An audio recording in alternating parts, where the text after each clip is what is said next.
Hi, my name is John Spence. I'm a member of Chapter 182 in Columbia, South Carolina. I'm a past president of the chapter, and I'm an instructor in the Sogetsu School.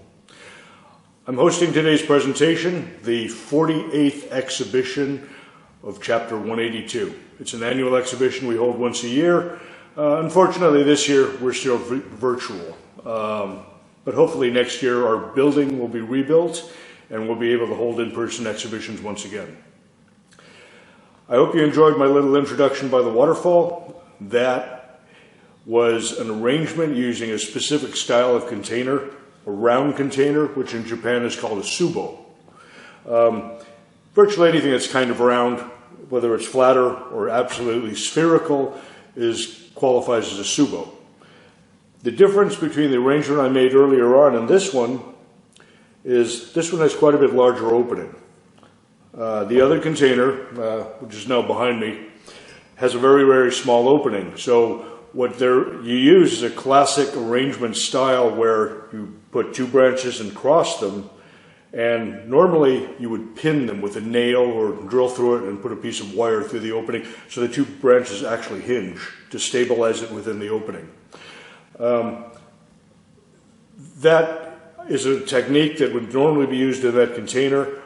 I didn't use it simply because I had two crotched branches with a Y, and I could lock them together like this so they would hold themselves in position.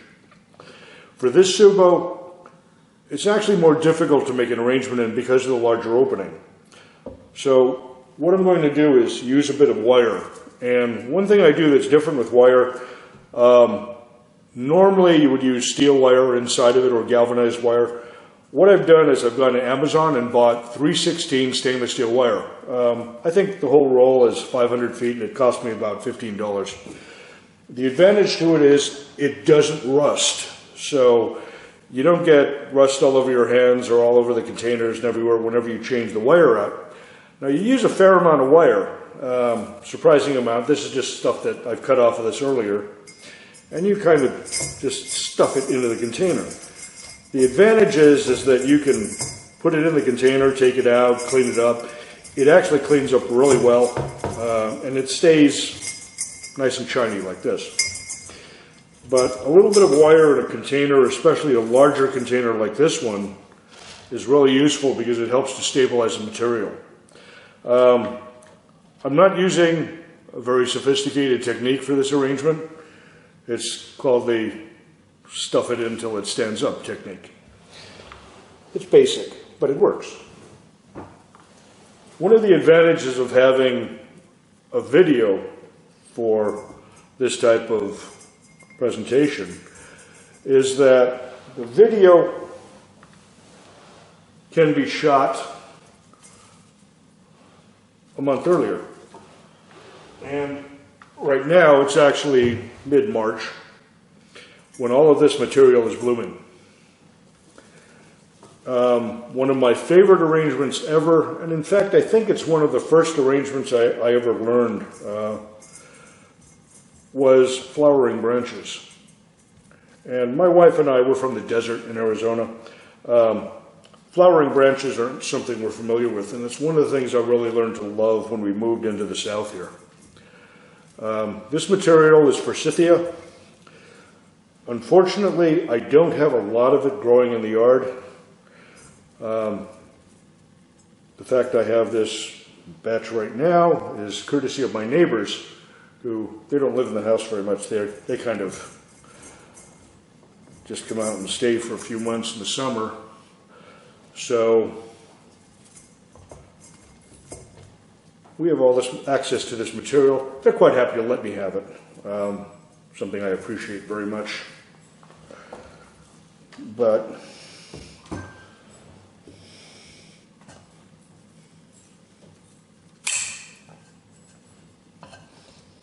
if I have to cut, things work better if I cut underwater.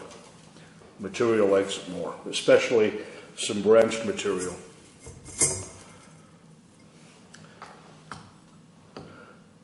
Now, as you can see, my stuff it in there till it stands up technique is actually working quite well. But you do need a lot of material to do it. Now this is all forsythia. And what I'm doing with branch material is using a combination of different materials, different colors. Flowering branch material usually is not large flowers, so you need a branch to stand out a little bit. And that branch is pear, and this is some redbud.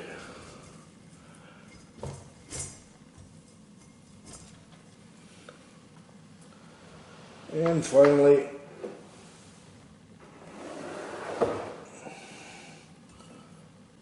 I have some flowering quince. It's a tree we just planted a couple of years ago now, and it's kind of big enough to cut some material off of. I don't cut a lot. And this is more, the branches give me a great line. Hello. This is like working through the jungle. And as you can see, if you put enough material into the container, it actually locks it in quite well. And at this point, we have a finished arrangement in flowering branches. Okay.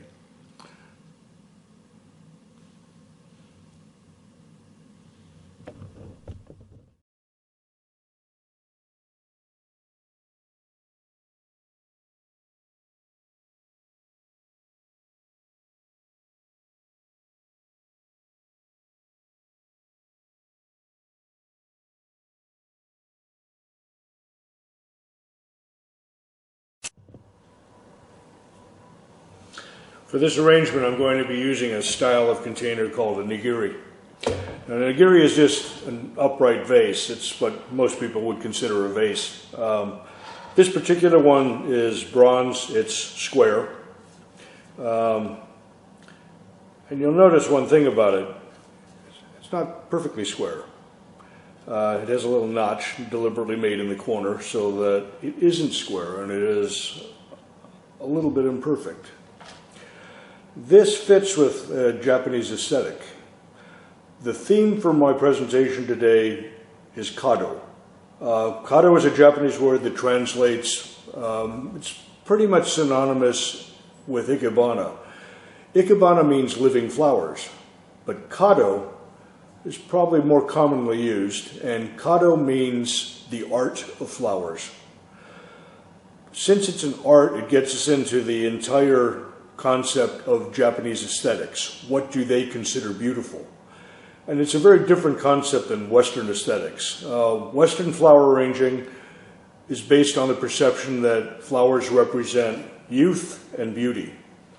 That's why you get blooms in full blossom and buds, and that's why Flowers Day, for Mother's Day and Valentine's Day are very, very common. In Japanese aesthetics, flower arranging, Kado, and Ikebana are perceived extremely differently. If anything, flower arranging is regarded as a reflection of nature, and it varies from school to school. But in our particular case, we look at the Japanese aesthetics of flower arranging, the Kado, the art of flowers, and one of the key insights to appreciate it is something called wabi-sabi. Wabi-sabi has had different meanings over centuries. It literally dates back 700-800 years. And the meaning has changed and evolved. But if you have to pin it down to an English meaning, it would kind of translate as imperfect or transient. The conception that sakura, Japanese flower, cherry blossoms, are imperfect and they don't last, symbolize the samurai. because the samurai in service to their lord would bloom and also be expected to die as part of that service. The entire circle of life is inherent in that perception. In wabi-sabi, imperfection and transience led to the development of an entire perception of it as intrinsic to achieving enlightenment. It has ties to Buddhism. And in that regard, you begin to look at arrangements and the materials you use, not because they're perfect, but because they're imperfect. This is Harry Lauder's walking stick, and it's a wonderful branch to show line. Line is an intrinsic part of Ikebana, and it's one of the things you emphasize throughout the arrangements you make. There are other things like color, area, mass, and those are all part of the training you do. But for this particular arrangement, I've chosen a vase that I think suits the material I have. So I'm using my Harry Lauder's walking stick, which has filled up this vase so well it's hard to get things in.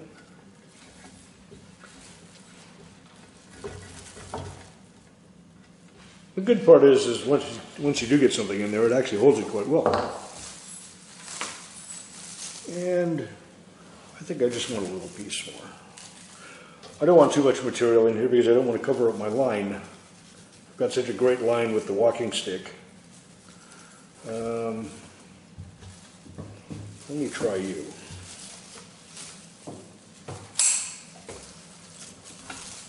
Okay.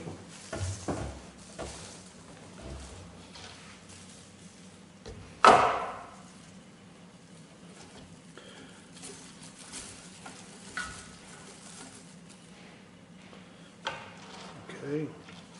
Now,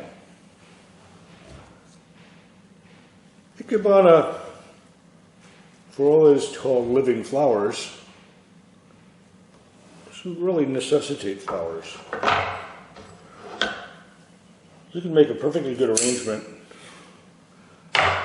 using materials that are greenery, line material, dry material,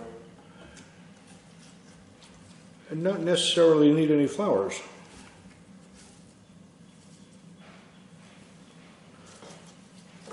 But I've got some flowers, so I'm going to use them. One thing I'm doing is I'm peeling leaves off. Flowers will last much better and much longer if the water that they're in, the container they're in, is clean. And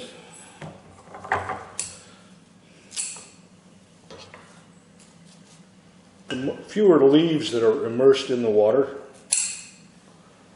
the cleaner the water stays. The leaves have a tendency to go bad and rot.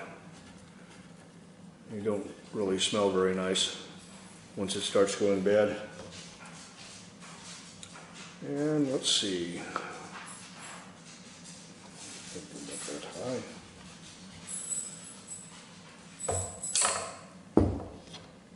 But in my discussion of aesthetics, what are the things that make wabi-sabi? At one time it was regarded as it was necessary to have an appreciation and an understanding of it because it would lead to enlightenment. That's Buddhist theology. In the aesthetics, wabi-sabi, more than anything else, a key aspect of it is asymmetry. So you do not, unlike Western arrangements, which generally are very symmetric, Japanese Ikebana typically is always asymmetric. You choose materials, containers, and materials for simplicity. And you almost never have lots of bright colored flowers. Now, I'm saying that with that behind me, but that's kind of a special case. That's all branch material. In general, you have arrangements done with 3 flowers, a bunch of greenery, and something to give it some line. And this is a bit, I would regard as a classic arrangement in Ikebana.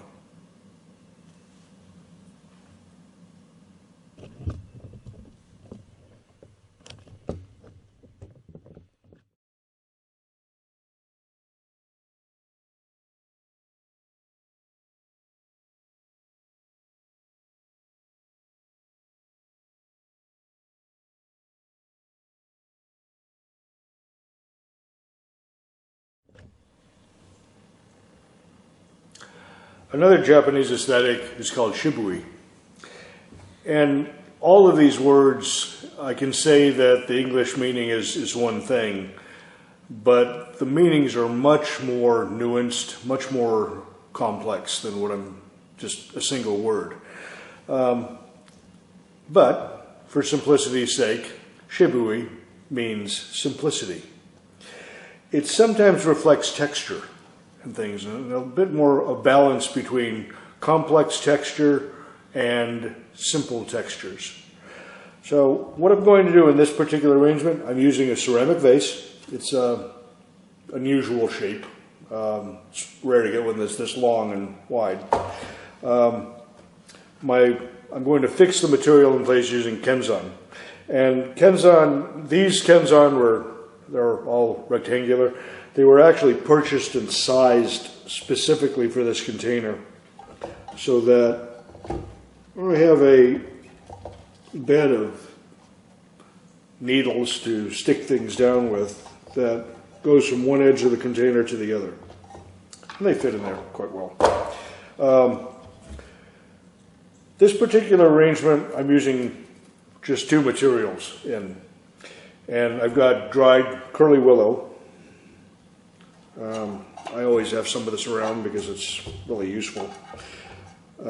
Again, in Ikebana, you very often look at line.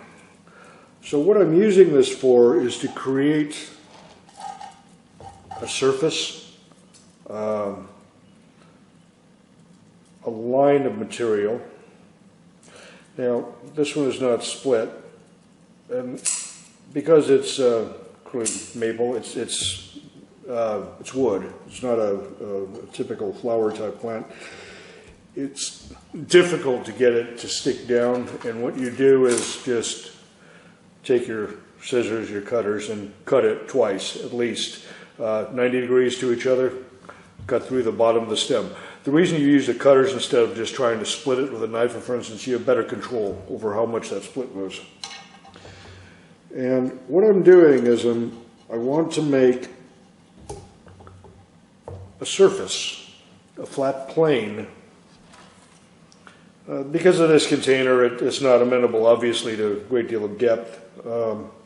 So I'm using it to its strong points. Oops. I'm going to split this one more. Which is a very linear, but a very planar type of arrangement.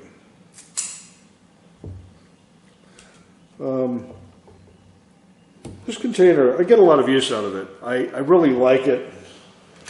One of the first arrangements that I ever learned to do in it is an arrangement where if you've got a bunch of material after you've made everything and you really don't have a lot of anything, just a few things of all kinds of different things. Basically, it's whatever's left in the bottom of the bucket. There's a style of arrangement you can make called a wildflower garden. And you can just basically take anything. You dig something up in the yard and put anything into the container. And the idea is to make a landscape that resembles a wildflower garden. And that kind of thing is ideal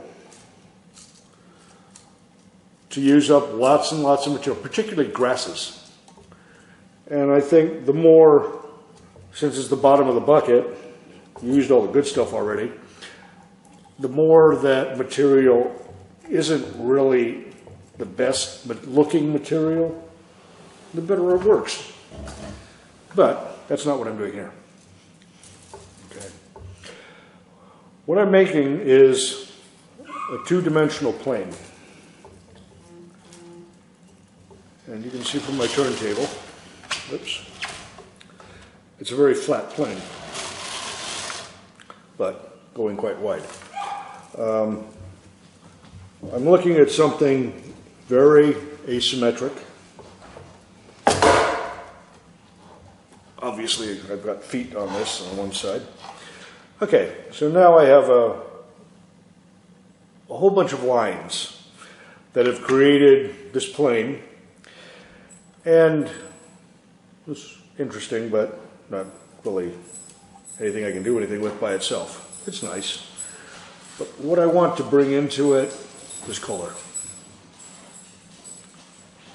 And I'm using my #1 favorite flower, Japanese irises. They were my mother's favorite flower as well. She made arrangements with them more or less her entire life. And irises are great because sometimes they have absolutely huge height. So you can get a range of heights and things. And really you want them to be, maybe I can use this without cutting it. Let's see, where can we go?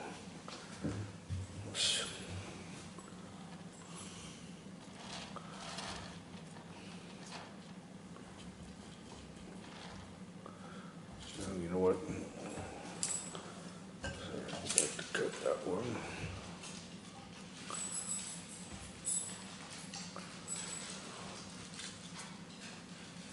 I almost hate to cut irises because they're a beautiful flower, but I need something,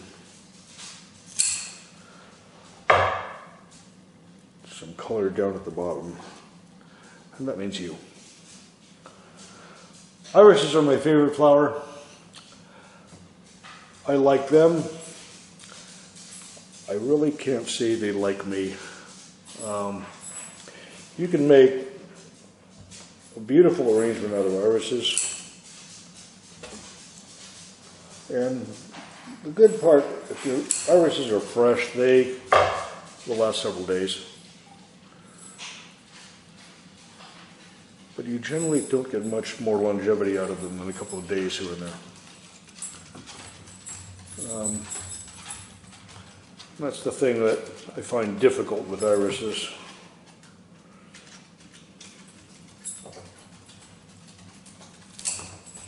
You can see, once again, I cut it to length so I can get it in the bowl, and then cut it the stem below the water.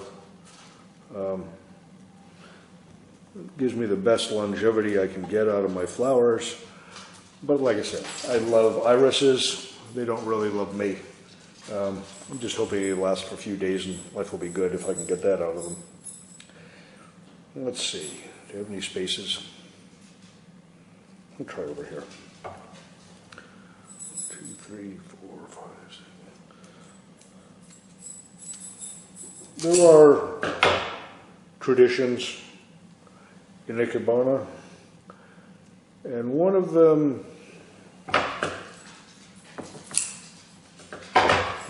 involves numbers.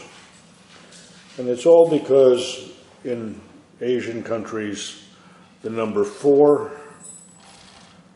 kind of sounds like a little bit like death. So in Asian countries, you go to a hotel. In the US, you don't have, the number 13 is considered unlucky, so you don't have a 13th floor in hotels. In Asia,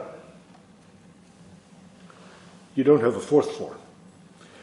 And that's the other really thing that happens, is you don't use the number 4 in arrangements. So the number of flowers you use typically are prime numbers. You start at 1, 3 is the next number, but after that 5 and then 7. So what I have here, I hope I counted right, I have 7 flowers. And that should work out well because I don't have more than 7. So.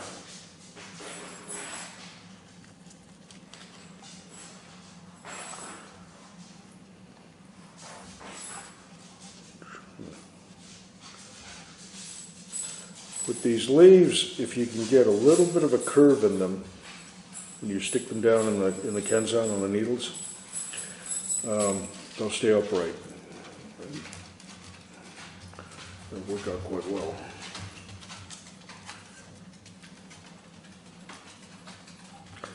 So what I want is just enough natural looking greenery in here, the iris leaves, to look natural without covering up my line.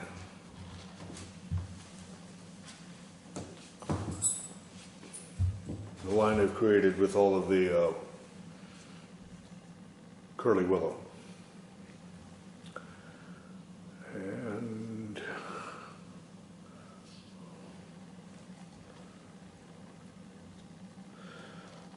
the easy part for this is that if you really want to make a very dense hedge of or surface of the iris leaves, you turn them flat. If you don't want to see them, you turn them on edge. So you can get, visually, you can create different scenes. And the iris leaves actually just start to complement the line of the curly willow, even though the curly willow is much more twisty, like this. I don't know how to describe that. But that's my arrangement with irises.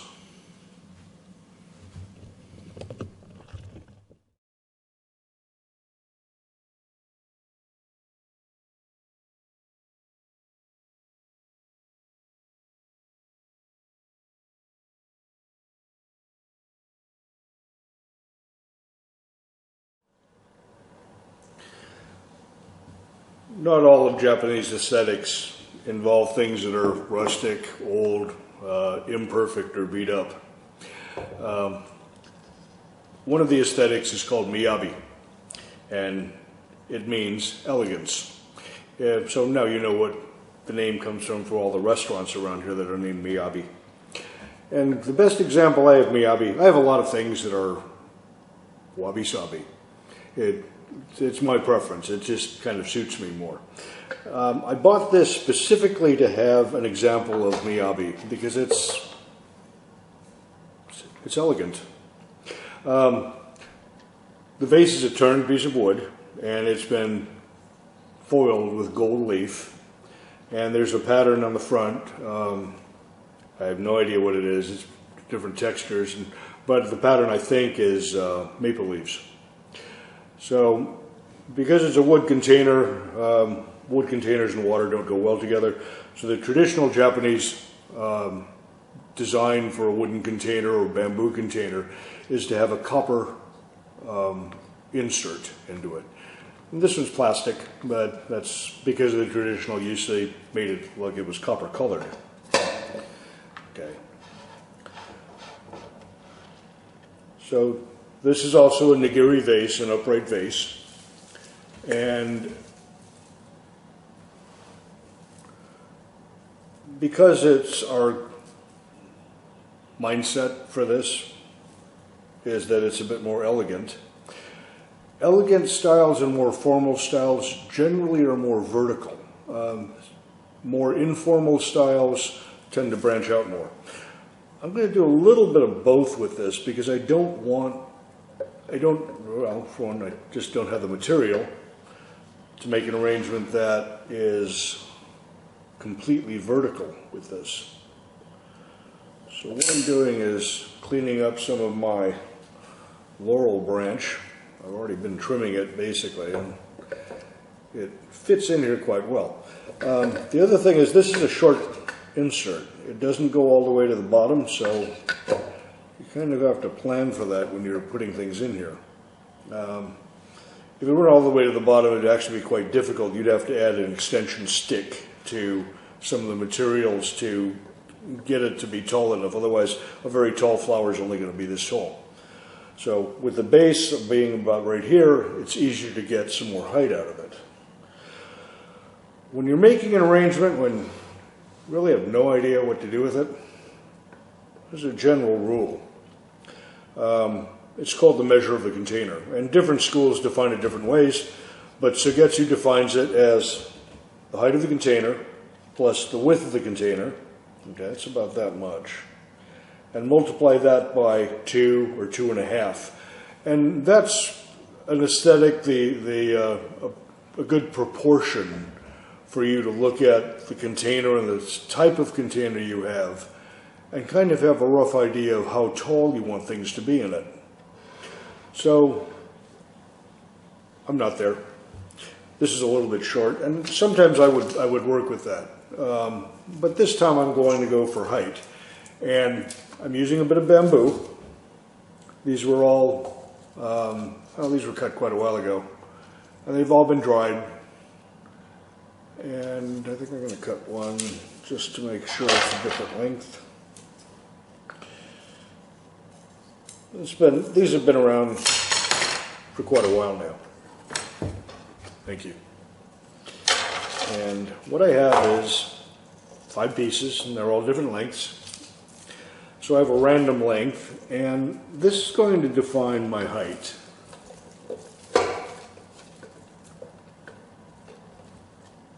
So I'm looking at here, I'm looking at several things. I have a very curvy branch, and I'm contrasting it with the linearity. It's a straight line appearance of the bamboo.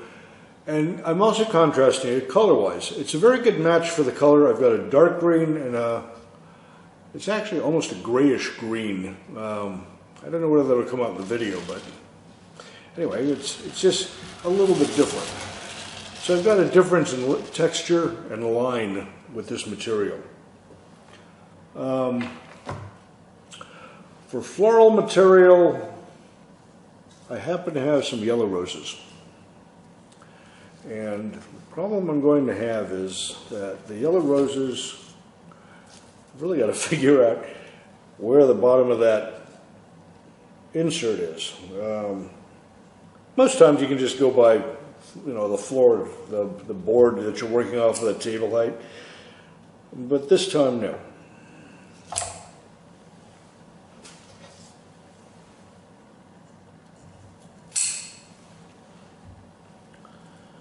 And I'm going to remove some leaves because I don't want leaves into my water. And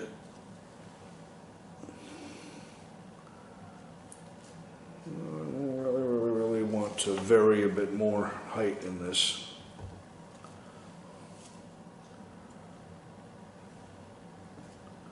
The trouble is I don't have a lot of height.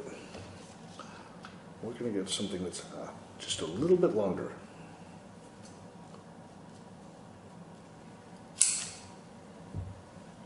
Okay.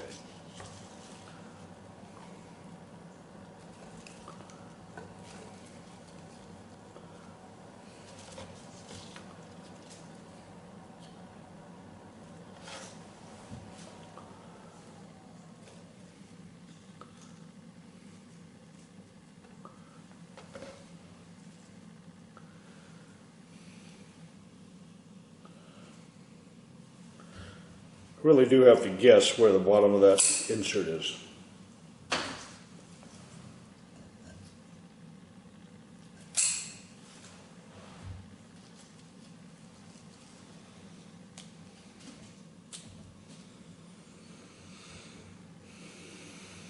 Okay.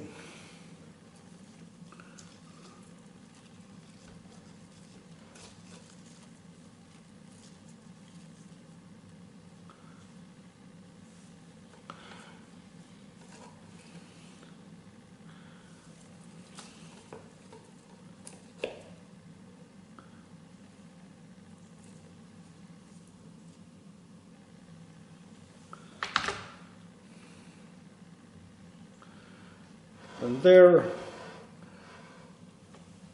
is my example of Miyagi. Oops. My beloved wife has informed me that I've forgotten something. You're happily making stuff here, and it's real easy to forget about something that you plan to add in. And this is just a little bit of baby's breath that I want in here. Just to give you a little more texture and a little more depth. Okay. Am I done now? Thank you. This is my example of Miyagi. I'm actually using quite a few different things in this arrangement. And I'm trying to get a difference, textural differences between the leaves, the baby's breath, but I have a pop of color. And the pop of color is deliberately not symmetric and not vertical. I've arranged it so that it's a diagonal coming crosswise to the vase. That same diagonal is in the bamboo, in the overall height of the bamboo, even if it is 18 inches taller. Overall, when I'm talking about the height of the container, the measure of the container and the arrangement height, if that's my measure of the container, oops, I'm close. I hope that all turns up in the video. I'm not sure, that's pretty tall. Is it in the video? Oh, good, good. Okay. But this aesthetic is Miyagi.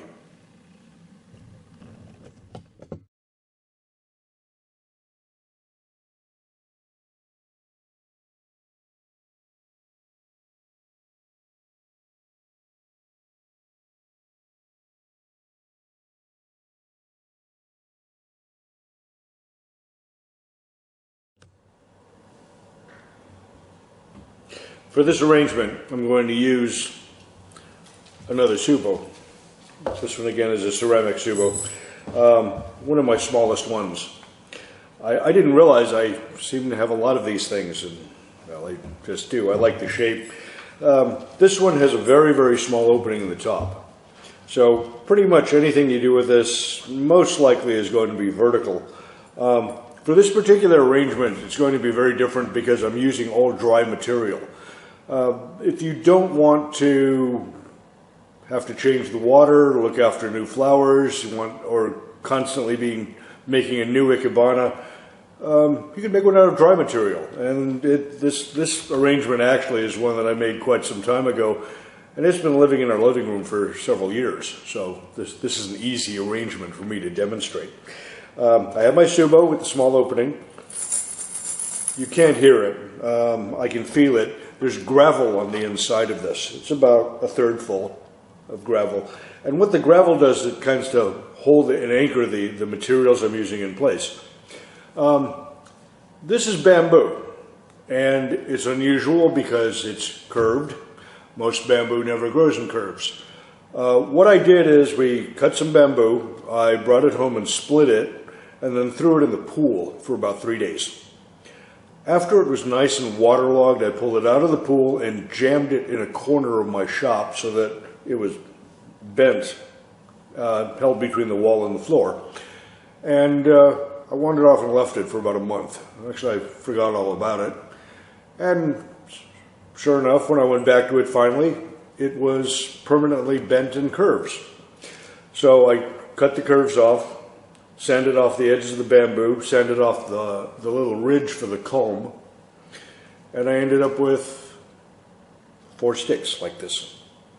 Now, there's a couple of strands of wire, that's heavy wire, that I've tied everything together, and that pretty much holds it in this shape, and this is a permanent shape for it. Now, there's my gravel coming into play, because if it's crooked, it pretty much will stay that way. The gravel will hold it in whatever position you want to keep it in. Okay? So, because this is entirely a dry arrangement, I'm using another bundle of whatever this is.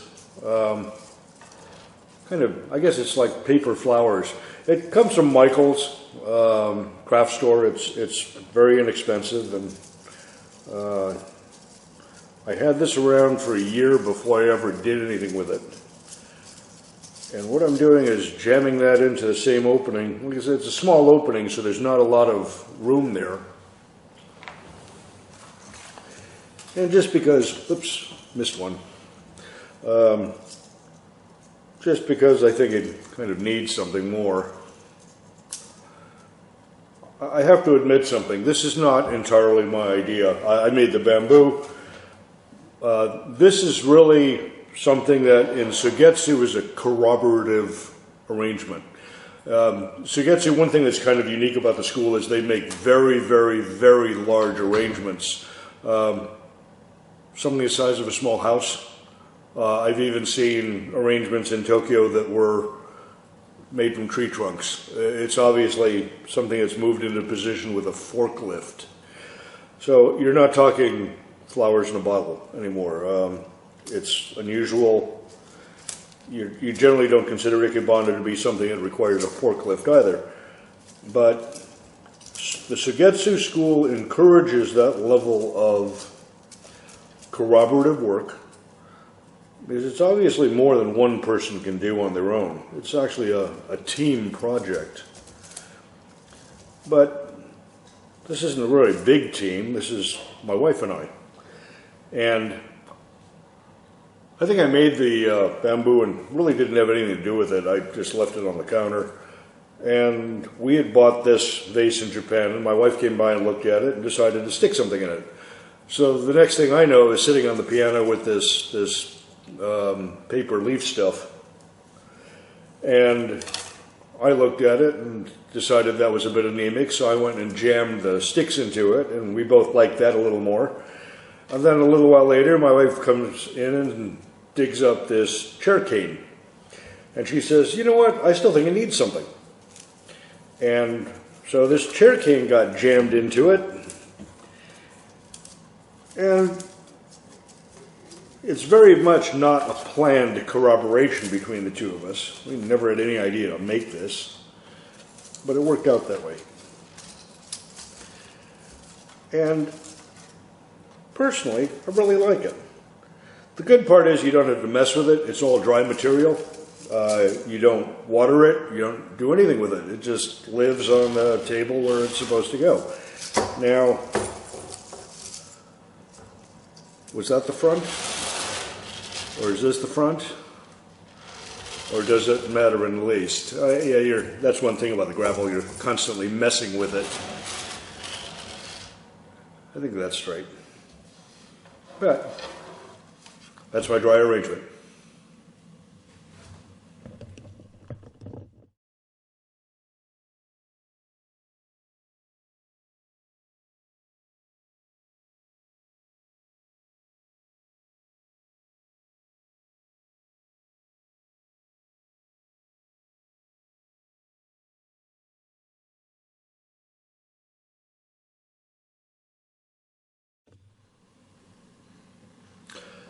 There's a Japanese aesthetic called Yugen.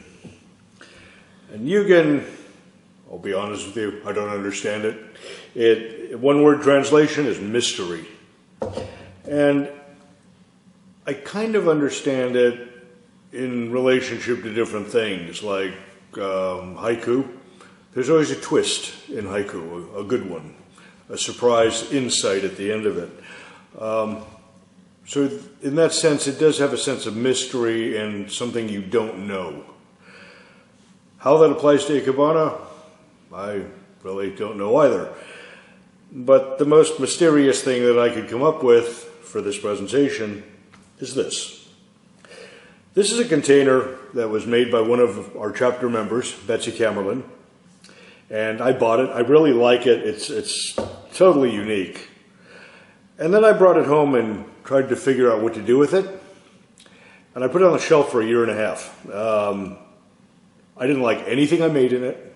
Nothing looked good. It was just too strange for me. But I did finally figure out a way to make something in this arrangement that I really enjoy. And it's been a very insightful thing to learn. This material is a dried Japanese maple. It has a lot of little fine twigs that are still attached to it,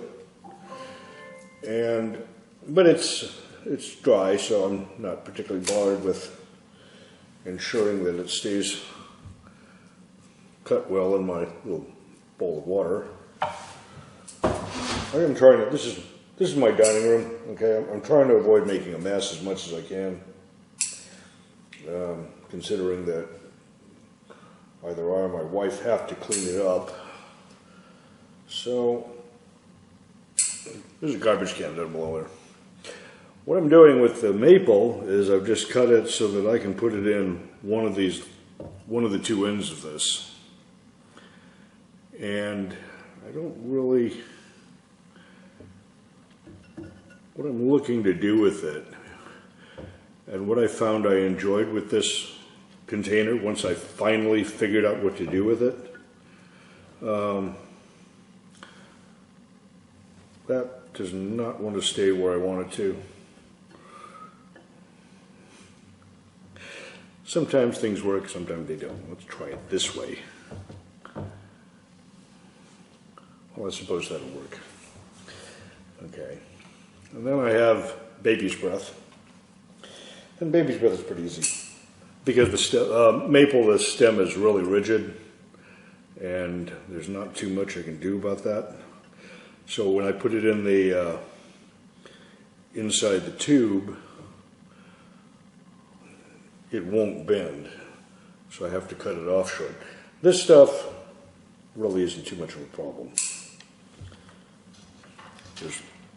Because the stem is very flexible, you can just shove it down wherever you want it, and it'll just bend its way around that curve.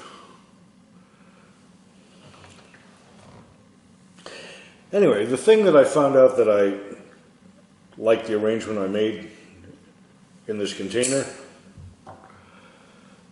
is really spending much more time and effort to try and get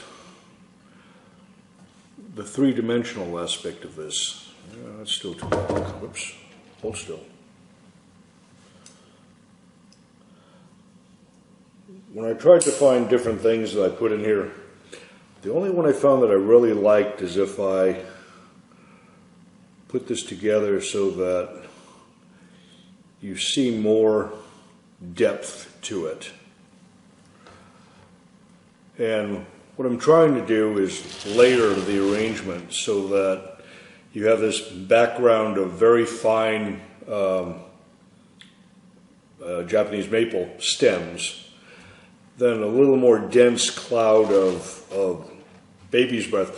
This is kind of unusual baby's breath. It's a lot more clumped than I would have liked for this particular arrangement, but it's what I've got. So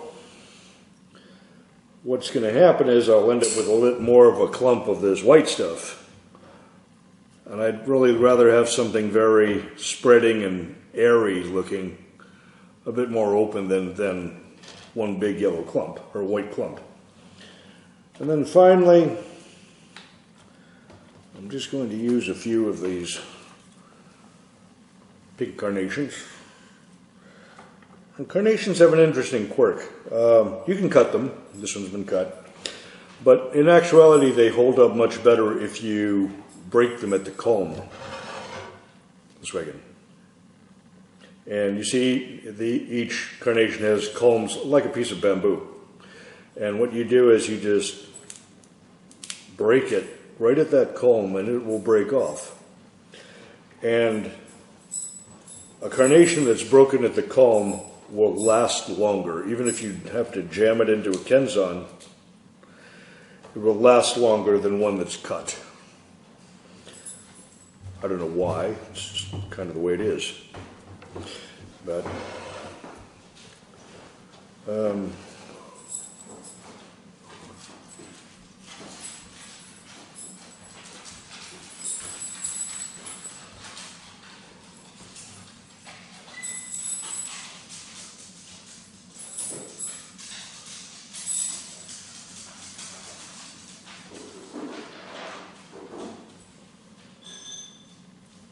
And just incidentally, this container,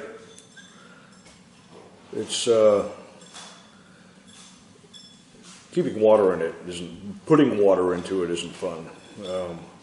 But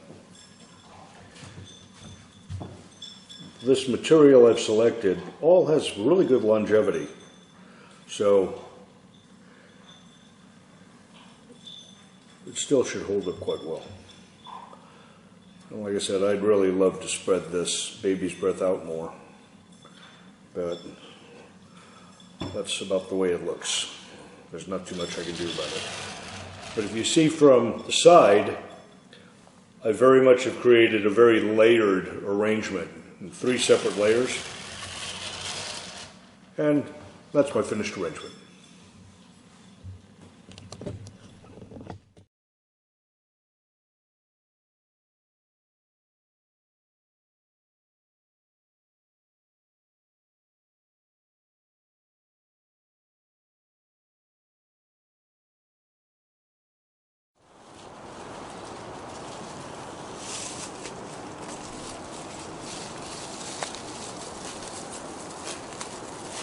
Fundamentally, Ikebana is a reflection of nature. Whether you grow your plants in your garden, get them from the grocery store, or wander out in the yard or somewhere to find them, in almost all the schools, Ikebana is some reflection of the natural world and the world that surrounds us. Even if you cut flowers and bring them inside, it's still just a reflection of nature. It's bringing a part of nature more intimately into your home and into your existence. That's what I learned from Ikebana, and that's one of the things I appreciate the most about it.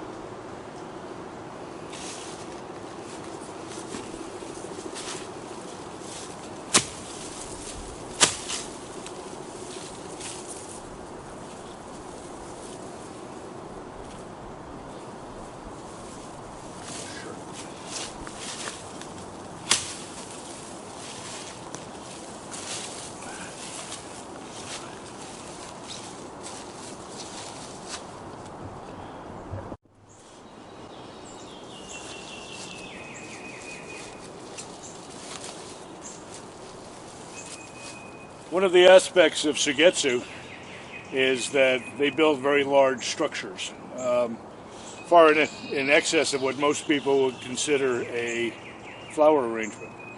I've even seen arrangements where they were built with tree trunks and forklifts. They were that massive. This is my smaller example. This is built from cherry branches from a tree that came down in the yard about 2 years ago. I doubt you can see, but it's held together with screws. At each point where the branches overlap, there's a screw holding it together. It's remarkably stable and strong because the structure is held in 3 dimensions. This is a typical structure for Sogetsu, and I've hauled it out here in the yard, and I've cut some Nandina. Now you know why. And I'm going to make an arrangement here using my structure.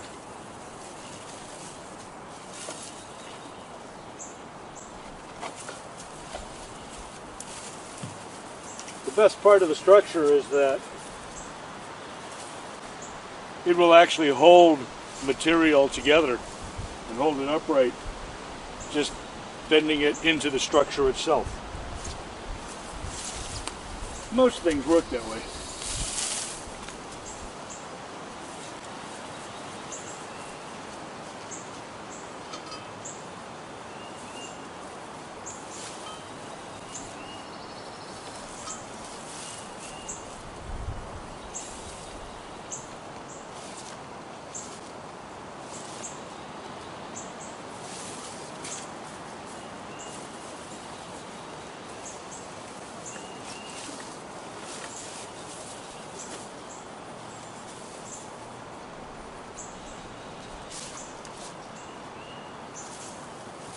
I want to get enough of the Nandina in place that it looks like it's growing as part of the branches, but not enough that you can't see the line that's created by the branches.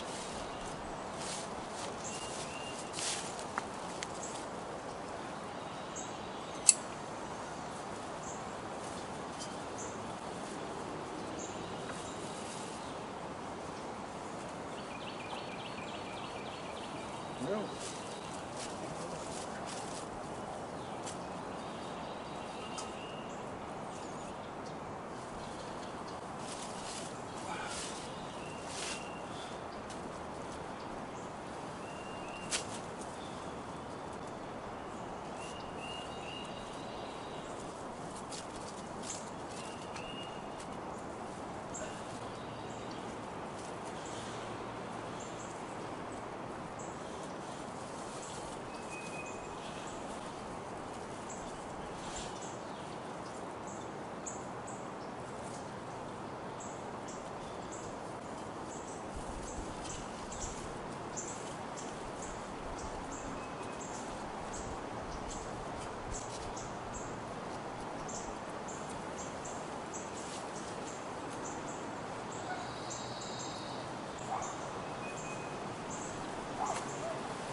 They're big sunflowers, but I bet it's the only arrangement you'll see that makes them look small.